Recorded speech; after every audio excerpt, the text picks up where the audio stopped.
Good morning. This is Carlin Lairway, the Director of Assessment and Accountability for the State Department of Education. And we are getting ready to start here in just a moment. I just want to do a quick sound check. If everybody can check with us, raise your hand if you can hear us okay, please.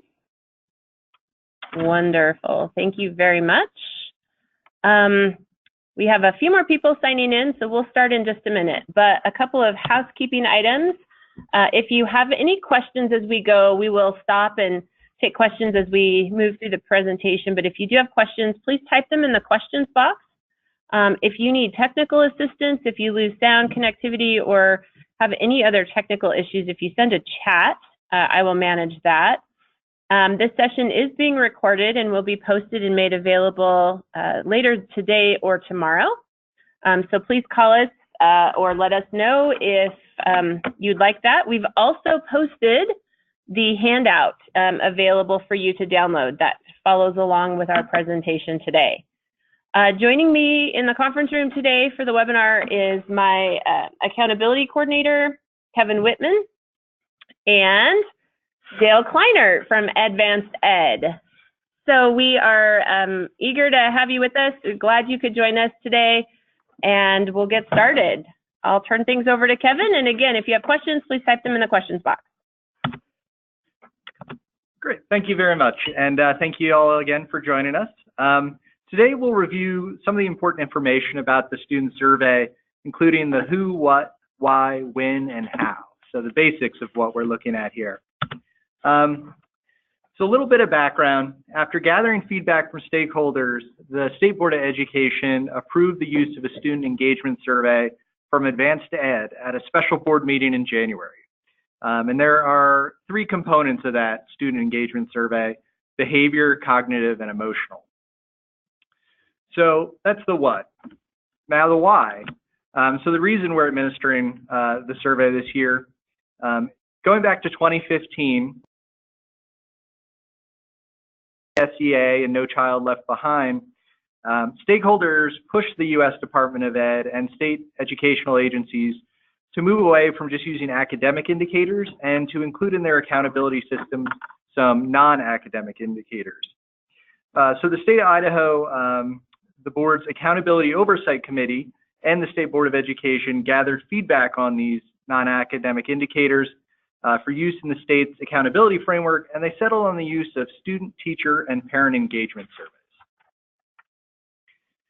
So these charts may look familiar to some of you. You'll likely recall our accountability framework separates schools into three categories. So you'll see them here. We have K-8 schools, high schools, and alternative high schools. And these are the academic measures that are in these charts here that we'll report on the state, district, and school report cards. So I won't read them all, but they're here if you want to look through them in the future. And next, these are the non-academic indicators I mentioned, separated by those three school types. And you'll see the state satisfaction and engagement survey in those charts for each of the school types there.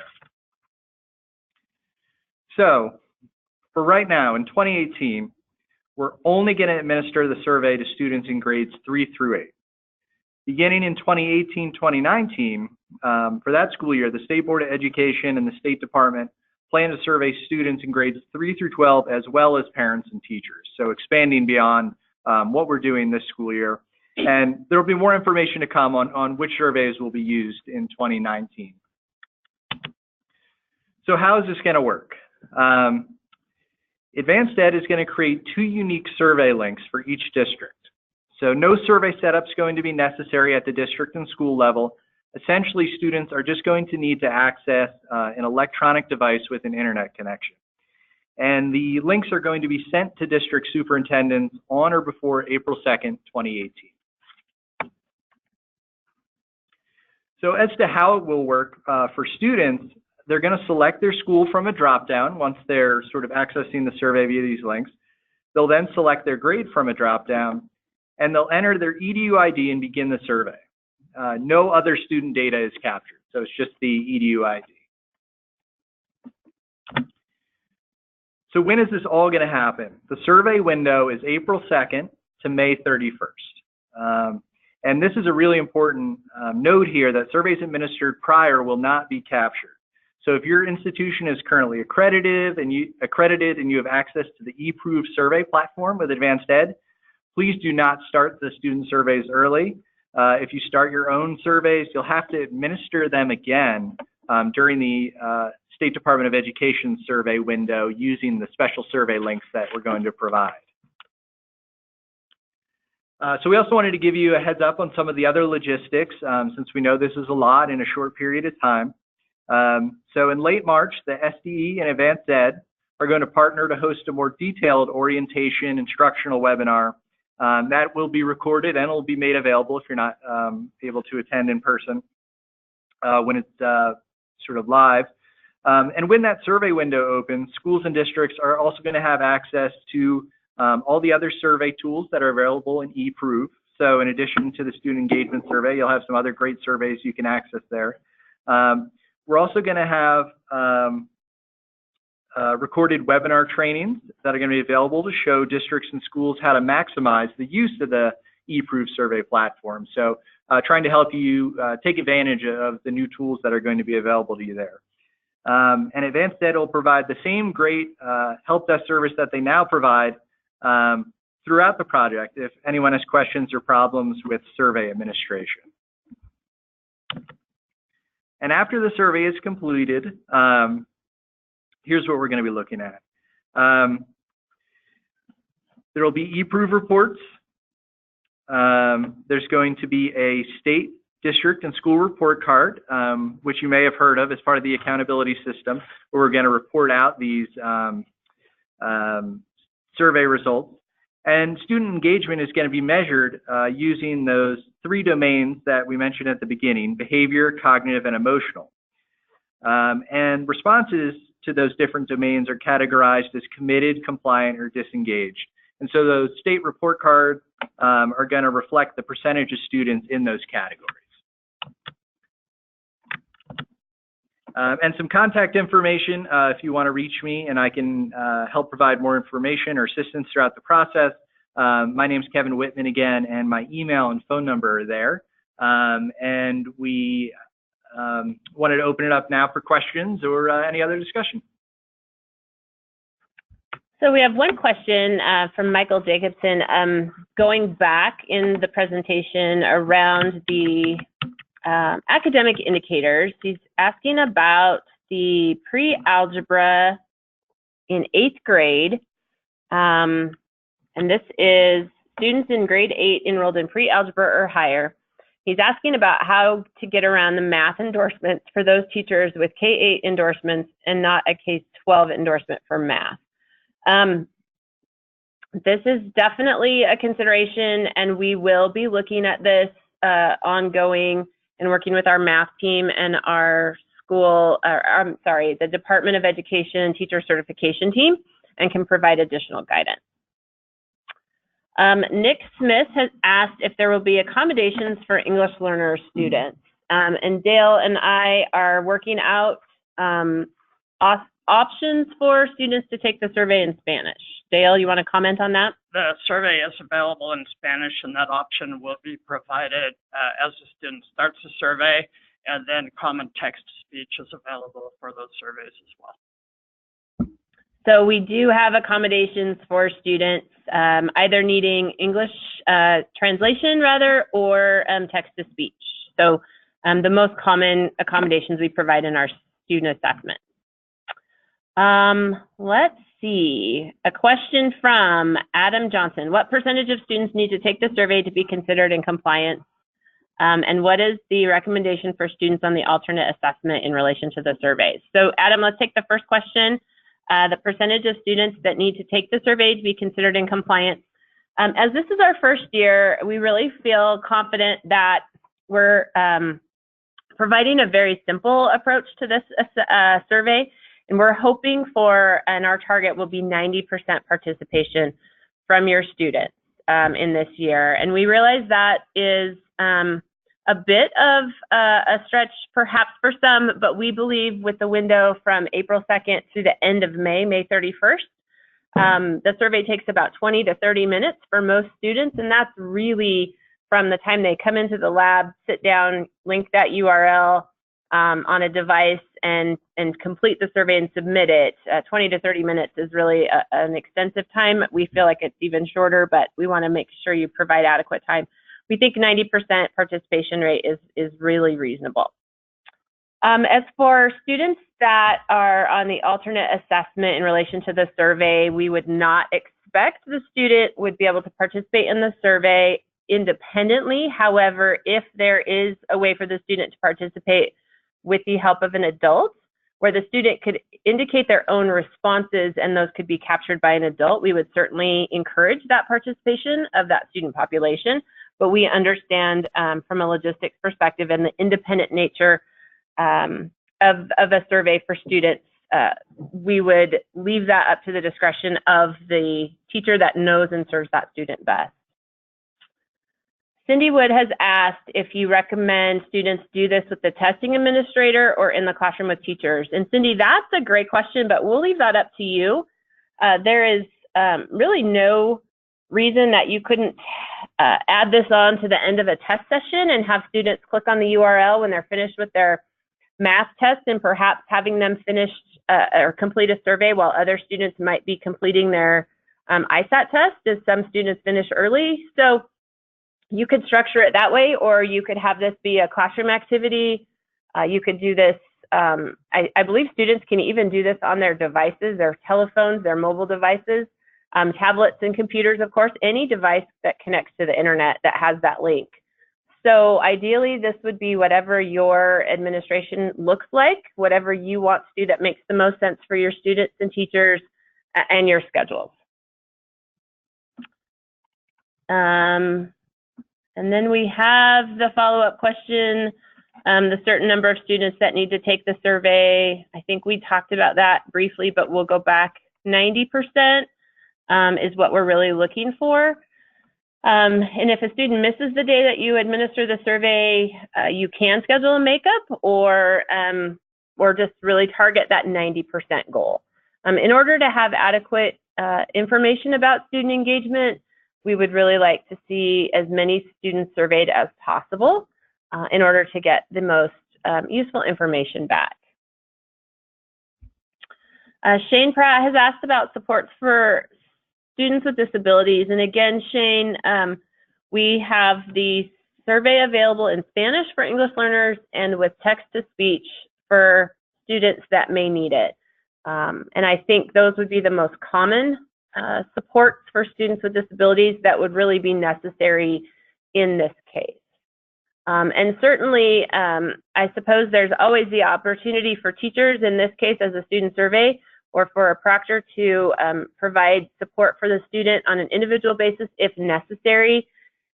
Common questions that have arisen in other conversations we've had have been, what about vocabulary or terminology? If a student asks a question about what does a word mean in a survey question, certainly we would have no issue with someone providing guidance in that way. Nancy Larson, if your EL students are not Spanish speaking and they are speaking another language other than English or Spanish, Dale has said to reach out and to call him, and we might be able to find another way for that survey to be completed, and we'll work through that. Mr. Bailey follows up directly with that same question. Can we read the survey to students who speak Chinese? And Mr. Bailey, absolutely. If you have someone who can translate that for the student and would like to do that in an oral presentation of translating the survey for the student and supporting in that manner, absolutely, that would be one way to do that. But if you have other needs, we would certainly be open to hearing from you. Michelle Widmeyer is asking about specific proficiency targets for Access and ISAT, or will the proficiency scores just be used to determine growth? Michelle, I might need a little bit more clarification, so let me come back to that and we'll continue with survey questions, and I will come back at the end with that one. Again, Teresa Jones, with accommodations for students who are EL but not Spanish speakers, if you have someone who can translate the survey, for the student and present that at that time, that would be acceptable. If you have other specific needs, please let us know, reach out to us, let us know, send Kevin an email, or Dale as well. We'll be happy to support you. Kelly Fisk has asked if foreign exchange students count in the 90%. Kelly, foreign exchange students are always encouraged to participate in any activities in our schools. That is part of their foreign exchange program. However, we exclude students that are foreign exchange students from any accountability calculations, including participation and performance. But you are certainly welcome to have them participate. When we report on the report card, you would not see their scores or their responses factored. But it could be a very interesting perspective from a foreign exchange student's level of engagement and what their perceptions are of school. Nick has asked if there will be written instructions that the teacher will be able to use to read to the students prior to the administration of the survey, and Dale's giving us the yes, definitely thumbs up. We will have that in our follow-up webinar with a little bit more of the implementation logistics and more directions. We're just at this point getting out some preliminary information to provide you, and more of the how-to and implementation of this will follow in a subsequent webinar later in March. Dave Harrison has asked, is there a parent-student opt-out option for parents who don't want their kids to participate? Dave, you always ask that question. I appreciate it. Thank you. And I will defer that question back to local school districts. You are more able to identify and look at specific needs of parents and students, and we'll have the best conversation, most relevant for your local needs. But certainly encouraging parents and students to participate in these types of activities to provide feedback is always an easier conversation at a local level than at a state directive. So if we can support you in any way, and certainly parents can see the questions up front and in advance. They have been posted, published. I believe they've been in the Idaho Ed News. I think the Statesman has even published them, but we have them available. And if you still need them, we'll make them available. So certainly parents could see them in advance, and we would welcome that. Rob Johnson has asked, will this Lincoln survey work on any browser or the default browser? Will it work on Chromebooks in a kiosk mode? Rob Johnson, the answer to all of those is yes. It will work on any browser, Chrome, Firefox, Internet Explorer, Edge, Safari, and on a Chromebook in kiosk mode, yes, you are totally supported. Kelly Jo Fisk has asked, this question is for future years. Because the survey is only 3rd through 8th this year. Yes, 3 through 8 this year. 3 through 12 will be implemented next year.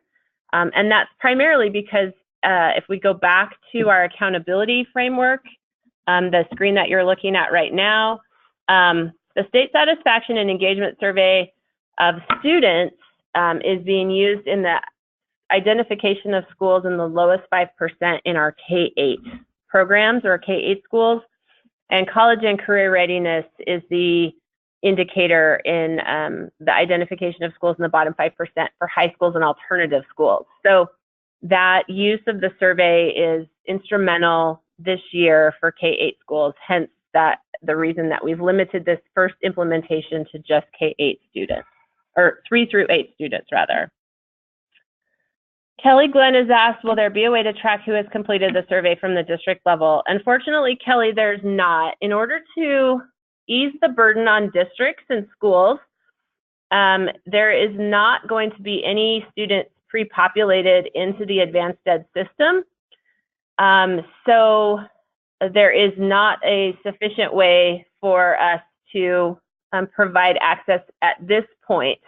In the future, should we continue with advanced ed and administering surveys, that will not be the case. But this year, we are not pre-populating students into the advanced ed system for administering the survey. So students will use their unique identification numbers assigned by the state to access the survey as a way just to simply record unique individual student responses. Shane Pratt has asked if there are protocols so that the cookies are gone so multiple students can take the survey on the same device. Shane, there's no technical issue with that because it's not an individual link assigned to an individual student. The survey can be taken multiple times. It functions differently than your typical SurveyMonkey or surveys that are specific to individual accounts or individual users. So the links will be provided to the district. The district will disseminate those to each school building, essentially, and then every school student enrolled in a K-8 school will log in to the survey appropriate for their grade level, and it can work multiple times on the same device. Darnia has asked, where can we see the questions in the survey? Darnia, we've posted those on our website. I'm not sure that they're still available, but I will add those. Kevin and I will add those today to our accountability page on the assessment and accountability website here at the department. I'll make sure that those are available so you have them.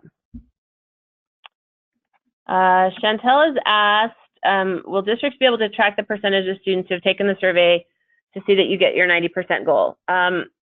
Chantel, your results will be available in the eProof reporting site.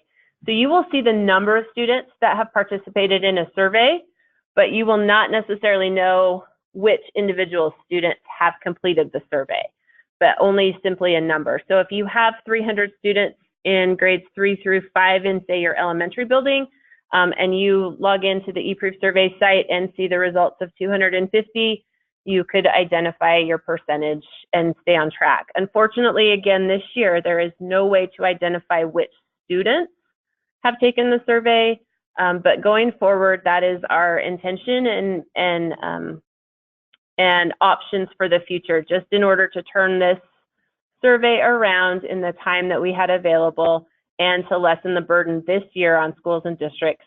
We opted for a much simpler approach, and we hope this works out well. We want this to be a successful administration.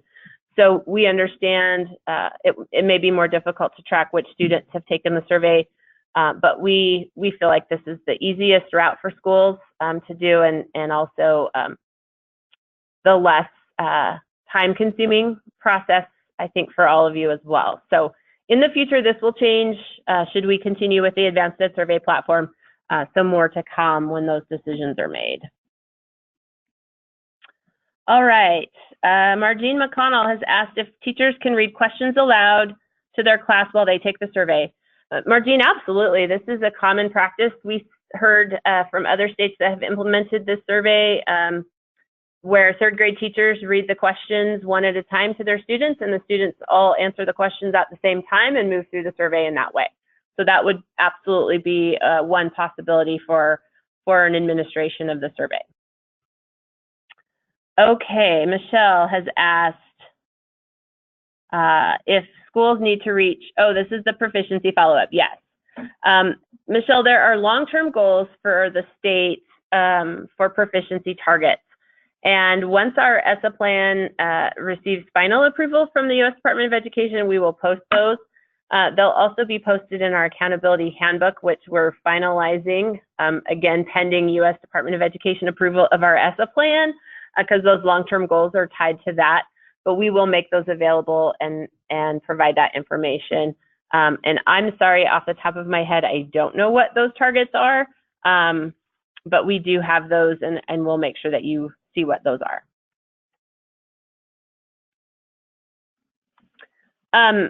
Kelly, I understand the concerns about tracking the participation rate.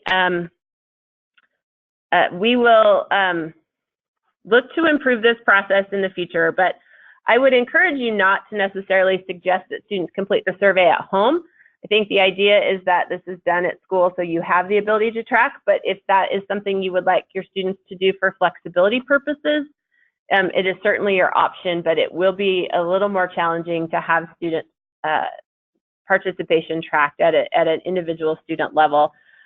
So again, we stress that this is a very fast turnaround. Advanced Ed is reformatting the way their surveys are administered to students in order to accommodate a very quick turnaround and to reduce and minimize the burden on districts, and providing student uploads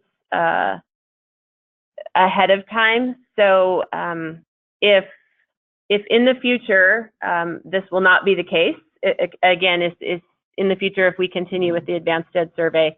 But for this year, we just really tried to make the best decision possible to ease the burden on districts and schools.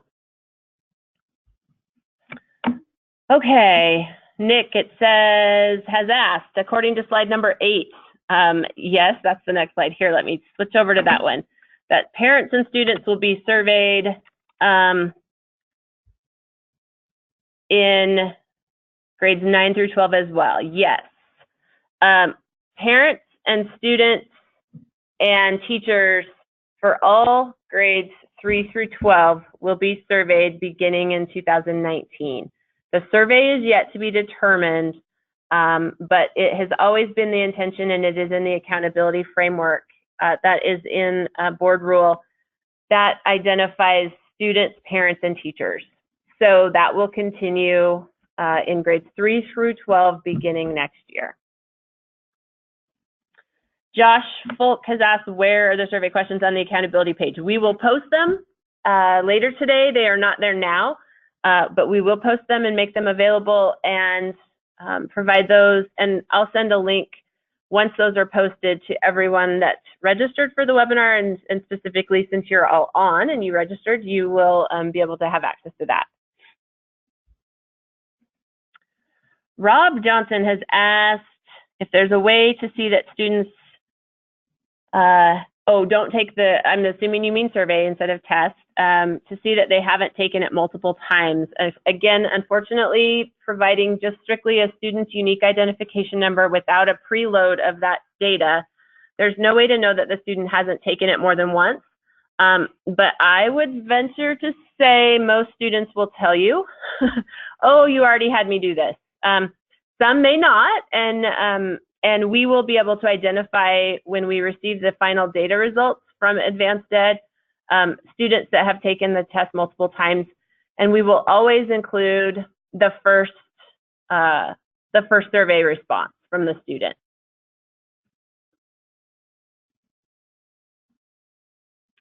Okay, Aika has asked if districts and schools get their student level results back for their own use, or will they have to request their information via Otis? Okay, this has not yet been determined. Right now, the survey responses will be available in aggregate detail in the eProof survey report tool, but individual student results will come directly to the State Department for us to use and aggregate at the report card level, but schools and districts will have access to that information in eProof. And individual student results could be made available to schools, but the methodology for doing that has not been determined at this time.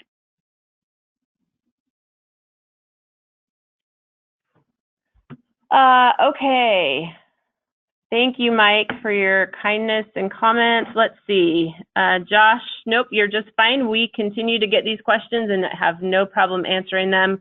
We want to make sure you have all the information you need and are fully supported.